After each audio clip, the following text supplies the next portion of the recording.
Assalamualaikum guys, dan kembali di dalam channel Amirti Satsu. Jangan lupa like, komen dan juga subscribe seperti biasa. Korang tahu lah kan, video ini akan berkaitan dengan apa? King Oja dan Giz terlupakan lagi Aku tak tahulah, aku rasa macam aku nak lebih membahas tentang King Oja berbanding dengan Giz. Bukan sebab Giz bosan ke apa, bagi aku untuk episod 28 tetap mind blowing tau. Tapi ya, tahulah, lebih hati kepada King Oja lah ya. Okey, jadi ni korang tahu ini adalah pembahasan episod 5 Osama Sentai King Oja. Dan sebenarnya ini lebih kepada pendapat ya. Dan kita akan bahaslah tentang plot twist di dalam episod 5 ini macam mana.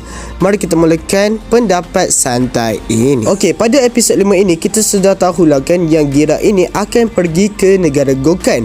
Dan bila kita tengok keadaan di negara Gokkan memang sangat sejuk, sangat dingin, dan tak tahulah mana dia punya penduduk. Aku tengok penduduk di Gokkan tu macam kebanyakannya orang miskin. Kalau nak dibandingkan dengan episod sebelum inilah kan, kita boleh tengok bilangan penduduk di setiap negara macam mana cara mereka hidup lah kan. Tapi di negara Gokkan ni macam tak jelas lagi ya, tak jelas lagi berapa banyak penduduk dia dan macam mana cara hidup mereka. Telah dinyatakan di sini kesalahan yang telah dibuat oleh Gira adalah dia telah mencuri King Oja dan dia pergi ke setiap negara untuk menginvasi atau menyerang mereka. Bagi aku tak logik sebab kalau kita tengok kat episod 2 sampai episod 4 tu, tak ada langsung Gira ini mahu menyerang ke apa. Lebih-lebih lagi kan dia kan mahu melindungi setiap penduduk di negara tersebut.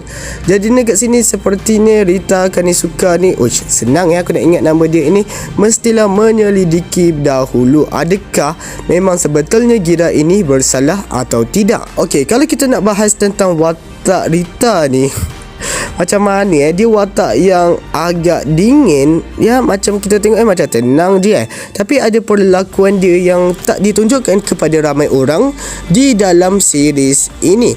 Ada macam sisi dia yang agak konyol, agak lawak macam itu, di mana secara tiba-tiba kan dia masuk ke bilik dia lah kan, dan ada satu patung putih itu yang bernama Mofun. Dia berbual dengan patung tersebut. Ya, macam menganggap patung tersebut hidup, sedangkan dia yang membuat suara patung itu. Ya, macam berbual, tapi sebenarnya Rita ini bercakap seorang diri. Kita boleh tengok ya seberapa sunyinya hidup Rita ini dan sangat menyedihkan lah ya. Sumpah ni aku macam nak nangis ke nak gelak ni, disebabkan apabila aku tengok scene tersebut, bukan nak buatkan aku rasa nak nangis atau sedih tau, tapi membuatkan aku ketawa.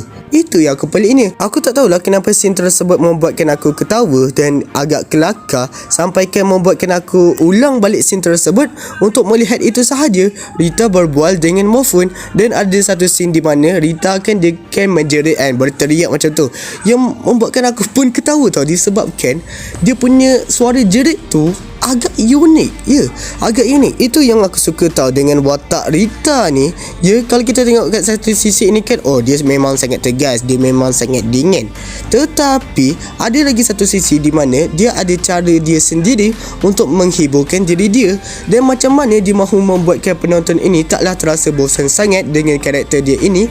Macam inilah, ada dari segi cara dia yang membuatkan kita pun dapat ketawa lah ya. Yang aku sangat suka juga dengan watak Rita ini adalah dia takkan mudah menghukum seseorang macam itu sahaja. Kalau dia mahu menghukum orang tersebut, dia mestilah mencari bukti dan mengesahkan adakah memang sebetulnya orang itu bersalah atau tidak. Kalau bukti itu belum cukup lagi, dia takkan hukum orang itu macam itu sahaja. Dia takkan memasukkan orang itu ke penjara sesuka hati dia macam itu sahaja. Kalau kita tengoklah kan, penduduk di negara Gokkan ini yang aku macam cakap tadi kan miskin lah kan, dan di negara Gokkan ini lebih banyak macam pencuri atau macam orang jahat lah kan, yang Rita pun terpaksa macam menghukum mereka, yang membuatkan kebanyakan penduduk tidak suka dengan perwatakan Rita ini. Sedangkan perkara yang dilakukan oleh Rita itu memang betul, dia mahu menegakkan keadilan sahaja. Disebabkan itu Gira boleh memahami sifat dan pemikiran daripada si Rita inilah ya. Di sini semua raja telah berkumpul di negara Gokkan, dan kalau kita tengok tempat tersebut memang lebih kepada tempat penghakiman kehakiman lah ya, tempat-tempat hakim. Kalau diorang mahu macam menyatakan adakah memang betul orang itu bersalah atau tidak lah kan. Rita Kanisuka di sini telah mengisytiharkan bahawa Gira ini tidak bersalah. Kat sini Rakles pun terkejut, dan kat sini kan Rakles telah menyatakan bahawa Gira ini pergi ke setiap negara dan menyerang penduduk tersebut. Tetapi sebenarnya Rita pun telah pergi ke setiap negara tersebut dan bertanya pada macam sebahagian atau beberapa penduduk di situ, adakah memang sebetulnya Gira ini menyerang para penduduk dan telah melakukan perkara yang tidak sebaiknya. Sebahagian penduduk yang lebih kepada budak-budak lah, ia telah menyatakan yang Gira ini sangat baik kepada mereka dan bersifat sangatlah positif. Sampaikan kat sini dia pergi ke negara Shugodam dan bertemu dengan dua sahabat yang paling macam rapat dengan Gira lah kan, dan semestinya mereka menyatakan yang Gira ini adalah orang yang sangat baik. Dan Gira di sini dapat berubah menjadi Kuwagata Ogre pun disebabkan dia ada ciri yang sangat cukup untuk menjadi seorang raja. Inilah plot twist yang kita nak dengar di dalam pembahasan ini.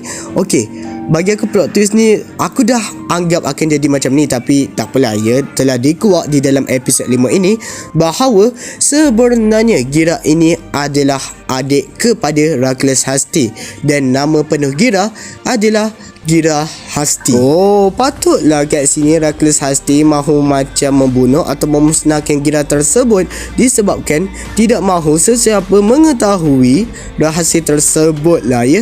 Dan kita boleh tengok flashback di mana Gira dan juga Rakles semasa kecil, dan aku macam pelik tau disebabkan apa. Kalau kita tengok perwatakan Rakles Hasti semasa kecil itu sangat baik sahaja tau kepada Gira, tetapi kenapa secara tiba-tiba macam perangai dia ini berubah dan dia membenci kepada Gira, itu aku rasa akan dijelaskan di dalam spin-off ya untuk Rakles Hasti sendiri, dan akan menceritakan kisah silam Rakles Hasti ini macam mana sahaja dan apakah rahsia lagi di negara Shugodam ini.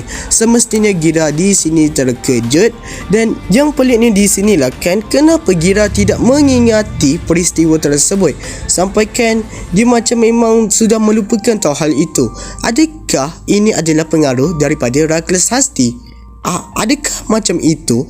Adakah ada sesuatu perkara yang sangat buruk telah terjadi yang membuatkan Gira ini kehilangan ingatan dia? Itu aku rasa kita kena tunggu sahajalah ya untuk macam apa rahsia itu akan dibongkarkan di dalam series Osama Sentai King Oja. Rita ini bukan macam sesuka hati tau cakap yang ni Gira ni adalah adik kepada Rakles Hasti. Tidak, dia pun menyelidiki dahulu adakah memang betul fakta ini sah atau tidak. Sampai ke kat sini kan ada scene di mana Rita ini macam melempang Rakles Hasti, sedangkan dia cakap yang ada nyamuk kat muka kamu ni, dan pendamping daripada Rita ini kan mencabut rambut daripada Gira inilah kan. Dan yang telah selidik DNA daripada mereka berdua ini adalah Himenoran. Ya, aku sangat suka macam diorang pun ada macam kerjasama di antara mereka.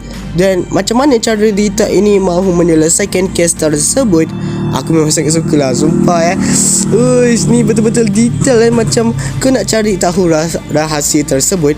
Bukan macam sekadar cakap kata-kata tau, tetapi ada prosesnya jugalah ya. Secara tiba-tiba di sini Empire Bagnarak telah melakukan penyerangan kali kedua di negara Gokan. Penyerangan yang pertama tu aku tak bahas pula tapi dari segi Papillon Oja masa awal-awal Empire Bagnarak menyerang Gokan itu memang sangat cool memang sangat bagus. Okey, untuk penyerangan kedua ini bagi aku dari segi aksinya memang sangat lumayan terbaik juga. Lagi-lagi roll call di antara 5 Osama Sentai King Oja ini bagi aku ya memang sangat cukup okey lah ya. Lebih macam okey berbanding dengan Don Brothers yang kita kena tunggu sampai 40 lebih episod baru diorang roll call bersama-sama. Tapi nak cakapkan ini roll call pun tak pastilah ya, disebabkan kan selalu Sentai tersebut akan menyatakan kata-kata khas mereka semasa roll call lah kan. Tetapi di sini mereka tak cakap apa-apa pun. Tapi ya okey lagi lah ya. Aksi mereka itu memang sangat lumayan okey Dan di sini kan seperti biasalah monster mingguan akan membesar. Dan di sinilah gabungan selengkap-lengkapnya 5 para King Oja di sini. Bagi aku aksi daripada King Oja ini bukan kepada serius tetapi lebih kepada komedi lah ya. Disebabkan apabila 5 raja ini telah berkumpul lah kan, apabila mereka mahu berlawan itu, mereka macam mementingkan diri mereka sendiri tau. Sampaikan kat sini setiap daripada mereka mahu melakukan macam gerakan yang sangat cool, walhal mereka boleh sahaja bekerja sama. Itulah ya keegoisan dan sikap mementingkan diri raja inilah ya. Sampaikan kat sini Rita Kanisuka pun yalah melakukan jeritan dia yang sangat lah macam mana stres sangat tu ya. Dia pun stres, aku pun stres apabila mereka tengah berlawan itu. Tetapi di sini macam secara tiba-tiba ada koneksi atau hubungan di antara para 5 syugot ini. Sampaikan King Oja ini macam mengeluarkan sepenuh kekuatan dia dan dapat mengalahkan monster mingguan tersebut. Walaupun masa awal-awal ni kita tengok kerjasama di antara para Osama Sentai King Oja ini macam taklah terlalu sangat, taklah terlalu macam bagus sangat, tetapi pada episod yang akan datang mesti akan diperbagus lagi dan akan ditingkatkan lagi development mereka ini ya. Ada plot twist lagi di mana sebenarnya kan ada 3 para syugot legend di Osama Sentai King Oja. Sebenarnya lokasi syugot Scorpion di Osama Sentai King Oja adalah di negara Goken. Sampaikan kat sini negara Goken telah diserang hendap dan para Empire Bagnarak telah mendapatkan kekuatan syugot Scorpion. Dan episod akan datang pada episod 6 akan ditunjukkan bentuk daripada syugot Scorpion. Kalau korang masih tertanya kedudukan Rita Kanisuka di King Oja kat mana lah kan, kedudukan Rita Kanisuka adalah pada bahagian pedang King Oja lah ya. Berkaitan dengan Okuwagata Oga, aku rasa memang betul yang Reckless Husky ini adalah Okuwagata Oga. Kita tengoklah ya dari segi aksinya macam mana, apa konflik di antara Reckless dan juga Gira ini diteruskan di dalam Osama Sentai King Oja. Dan adakah Reckless ini akan menjadi baik atau tidak, kita tunggu sahaja. Jadi ni itu sahajalah pembahasan aku untuk episod 5 Osama Sentai King Oja. Dan ya, aku memang sangat kagum tau, dan aku rasa ini adalah episod yang sangat the best lah. Dia punya komedi pun memang sangat dapat, dia punya serius itu pun memang sangat dapat, dia punya macam plot twist itu apabila telah dinyatakan ya, walaupun aku macam dah tahu ni, tapi tetap terkejut lagi tau.